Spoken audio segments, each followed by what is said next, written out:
The First Million Words, Episode 4. Future Building with Bryan Thomas Schmidt.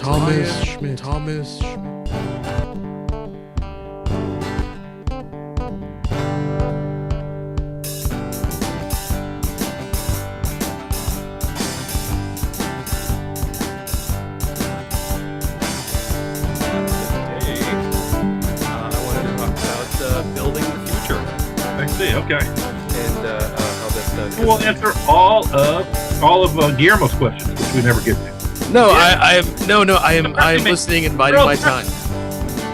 I'd like to say hello to my little friend.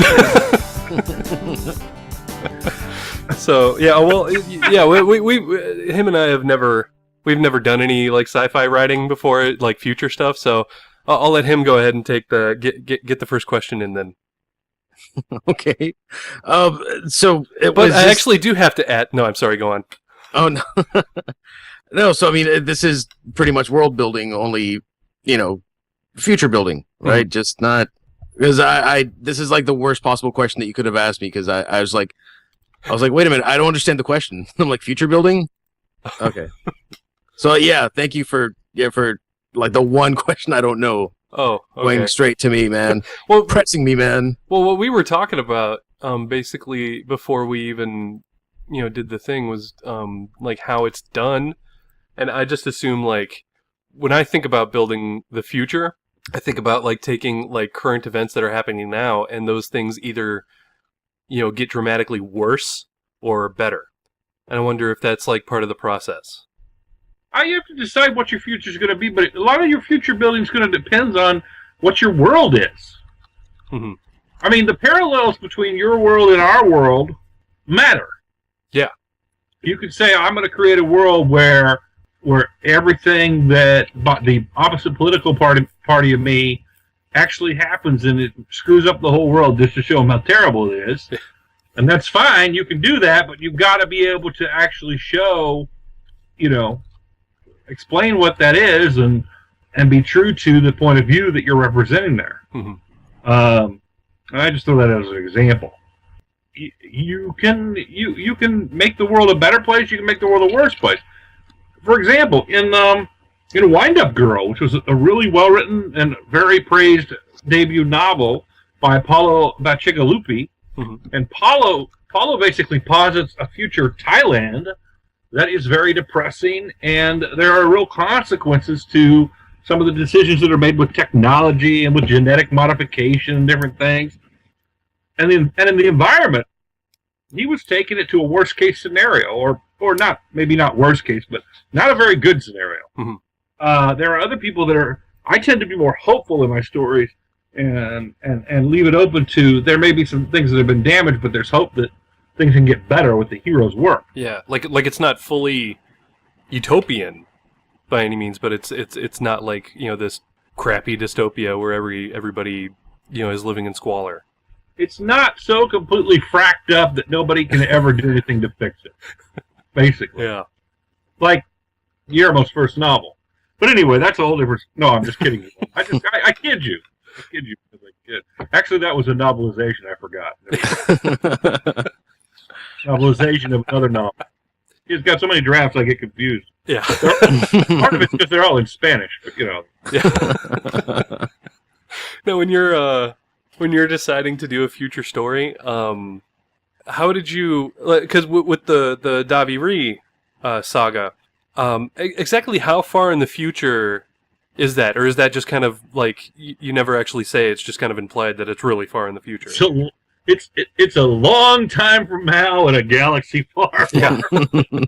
Basically, I did the Star Wars thing. I just said, long, long, long, long time in the future, mm-hmm. far away. It could be a couple hundred years from now. It could not be. Now, considering how far off FTL travel seems to be, mm-hmm. it's got to at least be long enough for us to develop serious ability to travel through space. Yeah. The parallels. I envisioned the issues that are dividing our culture escalating to a point where people literally could not live with each other, and it broke into war. Mm-hmm. People who did not have the same point of view took sides against each other.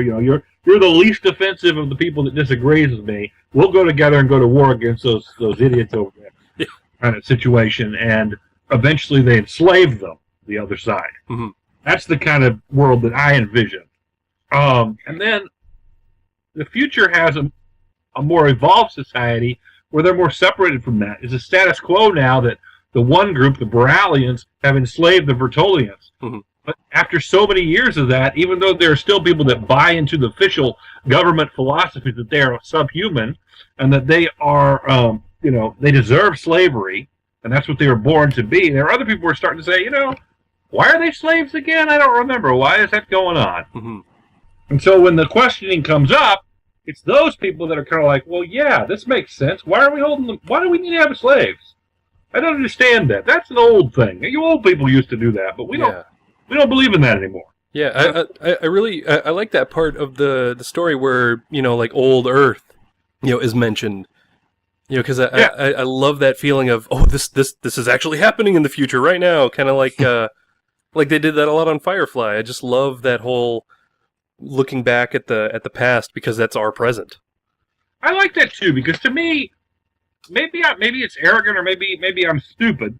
There'll be people that argue either one, so I guess I might as well just lay it out there. I don't know that I really believe that we're ever going to find humans that look like us living somewhere else. Mm-hmm.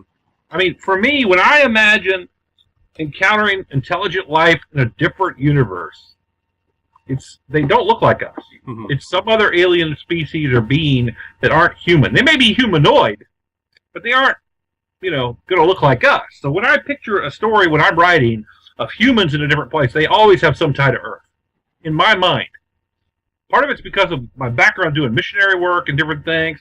It's arrogant, and it's a long failure of human beings to arrogantly assume that humans are the superior, ultimate creature in the universe, mm-hmm. and that how we've learned to do things is the most civilized and best way, and everybody should come around to our way of thinking. Mm-hmm. That's pretty much the way that missionary workers operated for a long, long time, and did a lot of damage to people. At least psychologically they did. Mm-hmm. Sometimes more than psychologically, but that philosophy was behind it. And it's the same philosophy that the Catholics and the Jesuits had in dealing with the Indians in Latin America, mm-hmm. or anywhere else.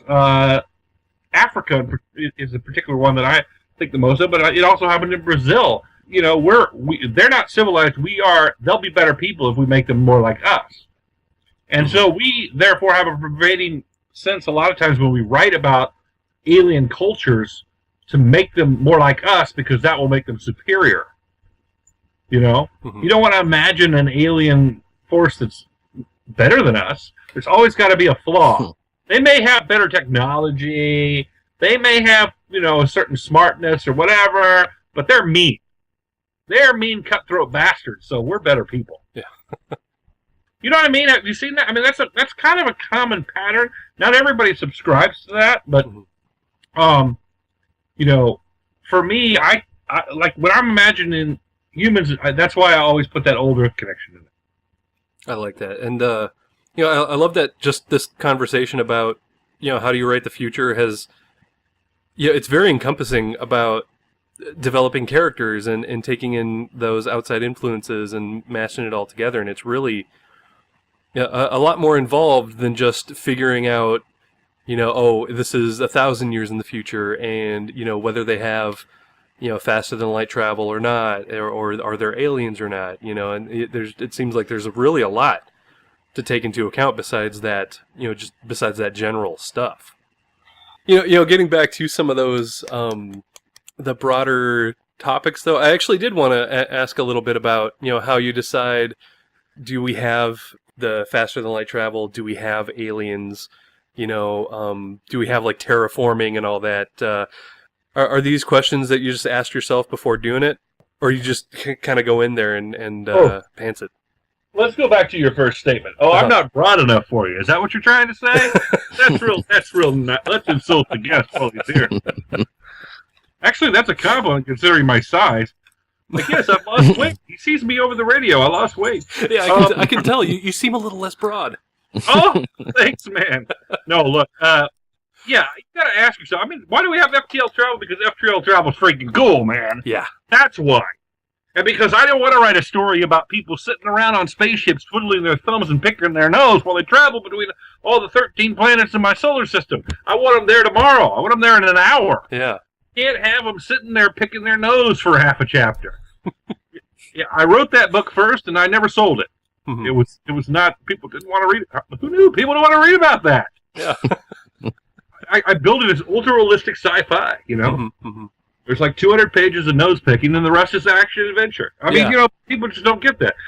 FTL, that's really why. Because, I mean, you know, if you think about it, what the implications of FTL travel are that you can travel an immense distance between solar systems very quickly. Mm-hmm. If you want to travel within your solar system, it's very quick. Right now, we're talking years by the speed of light. Mm-hmm. Or I mean, just by regular speed. For a capsule to get to Mars, you know, there's like 5 years from now, the capsule will arrive. Oh, 5 years from now, wow, you know. Oh, it's been 15 years, but it finally arrived at Saturn. Oh, wow, you know, I mean, that's a long time. Can you imagine trying to write a galactic battle? It's like, all right, we're going to attack you in 15 years, man. We're coming! Get ready! And then the final conflict is that they forgot why they were fighting. Tim didn't remember why he was scared. He remembered going wet his pants, but he changed a few times since then. Yeah. I mean, you know, it's not quite as dramatic. Yeah. The FTL, that was why. Now, when it comes to other things like terraforming, I'm proposing a system with like 13 planets, and there's alien life forms that already existed there. Some of these planets are not going to look like our planet. So, but they're dominated by humans, and all the humans have adapted them for life. There's only one way that can really happen when you think about it. There has to be some kind of adaptation to the environment. You're not going to find 13 Earths sitting next to each other. Yeah. Like what? What was it? Was it Plutonus? What was that one that they keep kind of mentioning where it's like, oh, you can't survive on the surface except for this one little station section? Oh yeah, Plutonus. Uh-huh. They basically they wear a breathing adapter apparatus, but they also terraformed and modified a section that they can't live on the surface. However, the creatures that live there can. And regardless, they didn't even do that. They just built like these giant pods that they live in. Ah, yeah. You know, it's the greatest resort in the entire solar system, but it's totally uninhabitable outside the dome. You know, that's what it is. But that's why they built it, because there's nothing else we're going to do with this rock. We might as well build this beautiful resort where everybody wants to go. Yeah.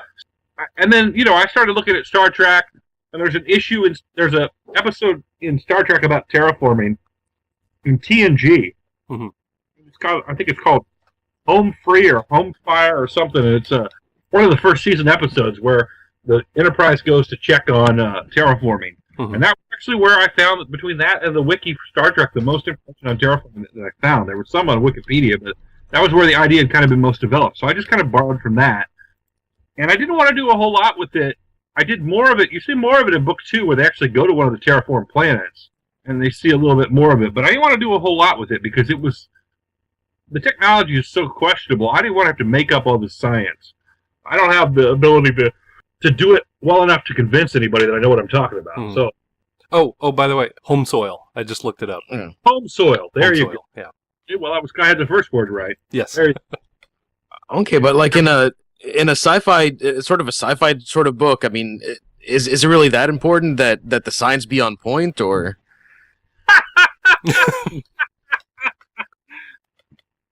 Yeah, some people give a crap. Look, your credibility as a writer, if you don't have, you're going to become that writer. Okay? There are hard science people where the science has got to be believable, period, and very well organized. And it may not be science that exists, but you've created it in such a way that scientists look at it and go, well, it might work that way, we don't know. But we're not there yet. And usually you have to go far enough in the future that nobody could really actually try to recreate that right now. Right. So, you know, you're basically positing something that, you know, that may be possible someday if we could actually do that, but we have no way of knowing, so we can't prove you wrong. Now, if you're writing space opera, the science tends to be a little bit more Star Warsy, a little more science fantasy, which is what I was writing with the Saga of Davi Ree. So it tends to be a little bit more science. It's more about character than it is about science. But you want to put a little bit of touches of science and add that element of science to it, and they need to be somewhat believable. even though FTL is an accepted fake. FTL and laser blasters and things like that are accepted as things that everybody believes, they're cool tropes, and there's no way to scientifically do it, but we all believe it's probably going to be possible at some point. Yeah. Yeah, it's like it's impossible now, but who knows? So it's okay to have in there, yeah. I created a solar system with 2 suns, and everybody thought that was nuts, and then right before the book came out, NASA discovered a solar system with 2 suns. Nice. So, I got my friends at NASA working on my science for me, and I'm just like, look, I just need you guys to prove this stuff. Like, there's going to be a whole bunch of revelations coming out in May, just before book 2, Yeah. Like, I don't care if you falsify, just make it fact. Yeah, you can have a mental breakdown later and deny the whole thing, but just put that report out so I have deniability. That's all I need. Yeah. No, I mean, it really does matter, Guillermo. People care and people will get all over you. But as long as you don't, if you present yourself as hard science fiction, that's one thing. If you present yourself as more science fantasy, as long as you have little bits in there that they can buy. I mean, I talk about the way that the orbits of the planets affect the fact that they both have two summers. Mm-hmm. All the planets have 2 summers because they have 2 suns. They may all revolve around one sun, but the way their orbit intersects with the gravitational pull of the other sun causes them to have an odd orbit, and they're going to have 2 summers. Mm-hmm. Okay, and I talk about in book 2. I talk about how there's earthquakes and other events that happen as a result of the planets being closer in orbit to the smaller sun of the 2. They revolve around the bigger sun, Borealis, but Charlize, the other sun, is there and exerts influence with its gravitational pull. So some of the planets who are a little bit closer at various times all the planets have various earthquakes and different tidal waves and different effects that come on them when their orbit gets too close to Charlize. I haven't worked out all the science of that, but that's believable geographically based on our knowledge of how gravitational pull would affect planets. Mm-hmm. And I think it kind of comes down to, like, that question of, having to write something that's, scientifically accurate or anything like that. I think it all comes down to write what you would want to read. And, like you were saying, if you bill yourself as, ooh, I'm hard science fiction, or even I'm science fact, then don't complain when, a scientist reads your book and, points out everything that's wrong with it. You really do have to ask yourself those questions, and you have to decide if you're willing to put in that work for research, or if you just want to send it somewhere else. Okay. Nice. So Guillermo, speaking of questions, do you have any final questions on building the future? Well, not really. I think we've covered pretty much everything. I mean, I guess it just comes down to know your audience, know what you want to write, and then fit it to that, right? I mean, well, yeah, you definitely have to know your audience. You definitely have to know your audience and know what you're going to write.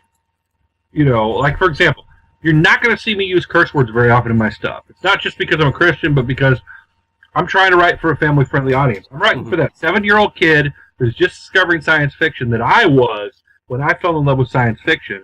And I want to write books that his parents are not going to be afraid to let him take off the shelf and read. Mm-hmm. The point is, if the minute I say cursed, everybody who's reading is going to come up with their own favorite curse word. Yeah. Oh my God, he just said the F word. Yeah. Somebody else is going to be like, oh, he said gosh. Somebody else will be like, oh, he just said holy S. Yeah, he just said jumping Jehoshaphat. It's not, you don't want to do it just because this is cool and it'll offend my mother.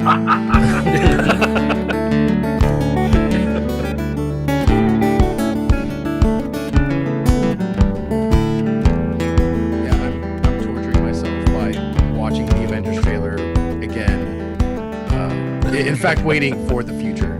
Nice.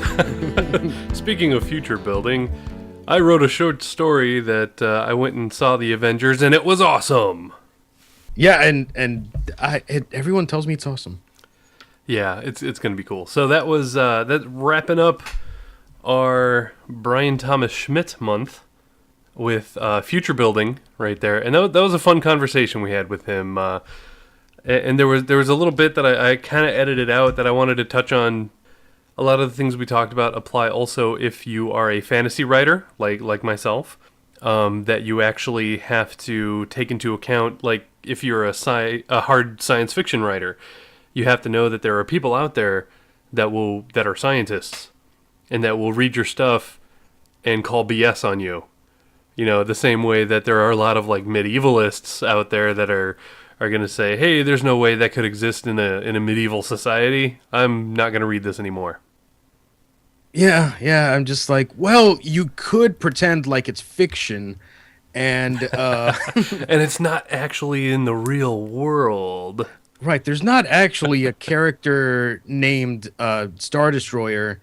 I just, I may just be, I don't know, maybe I'm being too lenient, but I also don't think that that there's Wookiees.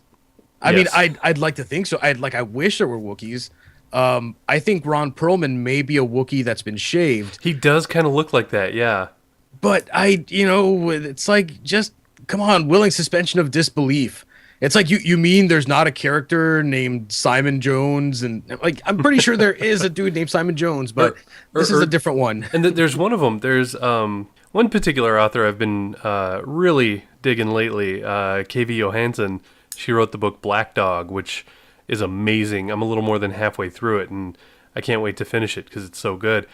I read an article that she wrote about how to write, or what elements are okay to have in your epic fantasy, because she's, kind of a medievalist type, so she knows what's going on with that stuff. And one of them was like, you should not have bales of hay, because they didn't have hay balers in medieval times.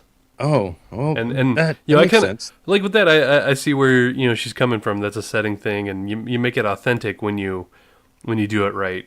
Yeah, But at the so same time, it's like, what if they have some kind of crazy gnomish technology that can bale hay?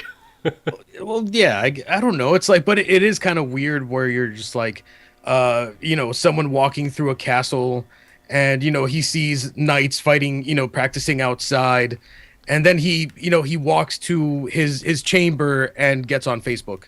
Yeah. Okay, I get it. There's limits, but come on, there's got to be some leniency there. Yeah, exactly. Suspension of disbelief, people. It's a good thing. Okay, sorry, I have a little buzzing in the background. Forgive me. As we're recording this, my son is sleeping, and I think I'm being a little too loud, and it's making the baby monitor go off. So that buzzing in the background is him rolling in his sleep. Oh, so it's just like, it's him going. It's like, wake up, it's time to play. Yeah. That's why he doesn't want to go to sleep, because it's constantly playtime. And now that has a lot more words that he can use, he wakes up in the morning, and how he says it, he says daddy, but it's not just daddy, it's like daddy, daddy, daddy. Like, he's frustrated because I'm not in there immediately when he wakes up to play with him. But it's Father, fun. Playing with him is fun. Father, I am famished from a night's sleep. Oh.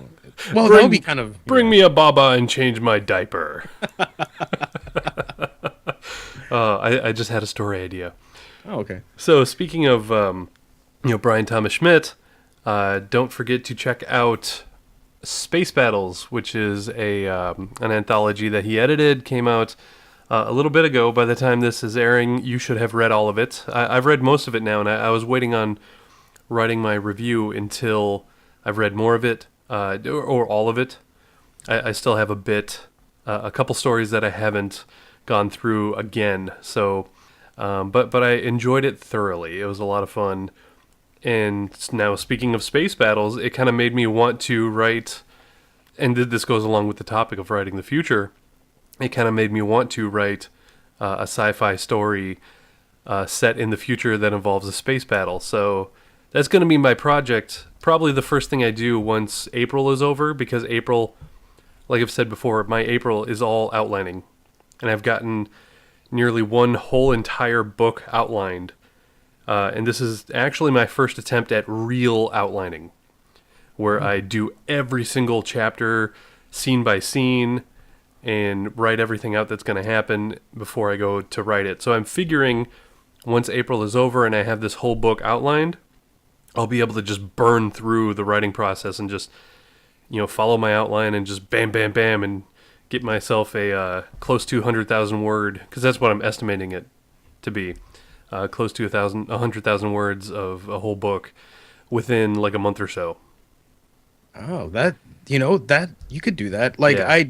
my outlining was just, it was so loose. I just got the basic storyline ideas and little character things here and there, but it still gives me room to discovery, right? So That's good. It works. Oh, by the way, for those of you, if you're listening to the show, this would probably interest you as well. There is some videos on YouTube of Brandon Sanderson. He's the first guy that got me back into fantasy and sci-fi, because for the longest time I would only read like Chuck Palahniuk or other authors, and I was really into like the kind of literary fiction or stuff like that. But then I started listening to Writing Excuses because of NaNoWriMo, and then I discovered the Brandon Sanderson and The Way of Kings. His book was what got me back into reading and writing fantasy. And he teaches a class, and if you go on YouTube and look up a user named Write About Dragons, write, as in writing about dragons, he has posted several lessons that Brandon Sanderson has taught to his class and agreed to put them up on YouTube. So if you follow those along with those and take notes, you'll get some pretty good info on. I'm up to mostly plot stuff right now. I haven't gotten any further, but he actually also talks about how to do proper outlining, which has kind of changed up how I do mine, and also how to do a plot through discovery. And it's really good. I recommend checking them out. I look forward to seeing that. I haven't seen any of that yet. Yeah, for some reason, there's one episode where he's wearing a hat, and it's like a, kind of a I don't know what the hat's called, like a fedora, where the brim goes all the way around, Uh-huh. like the kind of hat that people wear on New Year's Eve to celebrate the ball dropping.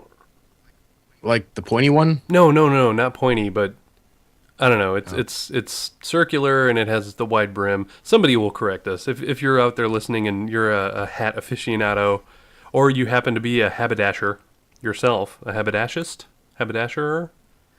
Haberdasher sounds like you have parades and and maybe rail against the evils of furriers or something. So if go to our podcast website. It's fmwpodcast.com, and let us know in the comments if we got that totally wrong. And also, by the way, I've been neglecting to mention this, but we do have an email address that you can send us email if you have suggestions on show topics for the future, or if you yourself want to be on the show and you're an author, or even just another wannabe like we are, then shoot us an email. It is fmwpodcast@gmail.com. So you can send us an email there, and I will read all of them.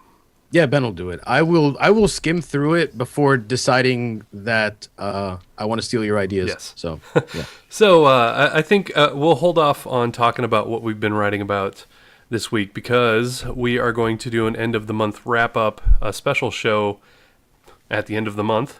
Go figure. And so we're just going to call it quits now. And Guillermo's got to get on an airplane, so we're going to be recording that episode pretty soon. Yeah, it's going to be me on an airplane. I'll be talking to I'm sure it'll be a old person with lots of life experience that feels a need to let me know of this life experience, and then pepper that in with little asides about their grandchildren and exactly how painful their last bowel movement was, because that's all old people seem to want to talk to me about. And that's also the risky run of flying out of Florida. I can smile and nod with the best of them. So yeah, Yes. we can do this. So while he does that, you go to our website, fmwpodcast.com, and leave some show comments. And big thanks to Bryan Thomas Schmidt for being our first guest. It's sad that we're wrapping everything up now, and maybe we'll talk to him again in the future. That would be fun. I'd like to talk to him when The Returning comes out, which should be, I believe, in June. So maybe by the end of June we'll talk to him again. And also leave us some stars on iTunes if you enjoy our witty banter and discussion topics. What else? Oh yeah, follow us on Twitter at FMW Podcast. I am at Ben_J_L. Guillermo's at Gvelez80. Any final closing thoughts before we call it a night? I just I had a great time with Bryan. He's a smart dude, and it's actually like his advice has actually really helped me out a lot when it comes to focusing on things that are important and then ignoring the stuff that isn't really important. That's good. And that's the whole point of our show, is to make you and me better writers. And then and then by proxy, hopefully anyone who listens. So if you enjoy the show, like I said, leave us some stars on iTunes, leave us some comments on iTunes or on our website, fmwpodcast.com. And also tell your friends about us. I'm Batman. So until next episode, I am Benjamin J. Love. And I am Guillermo Writer's Block Velez. I feel like we were just introducing ourselves as Wild Stallions. Bill and Ted. Okay, I am Bill S. Preston, Esquire. And I am the other guy. Nice. So until next episode, right. The other guy, really? Keanu Reeves? Or wait, which one was Keanu? Was he Ted? That was Ted Ted. Theodore Logan. And we are Wild Stallions. Yeah. No, boy. I just thought it would be funny to say the other guy, and also I couldn't remember his middle name. Nice. You couldn't remember Ted's. But okay, whatever. Yeah.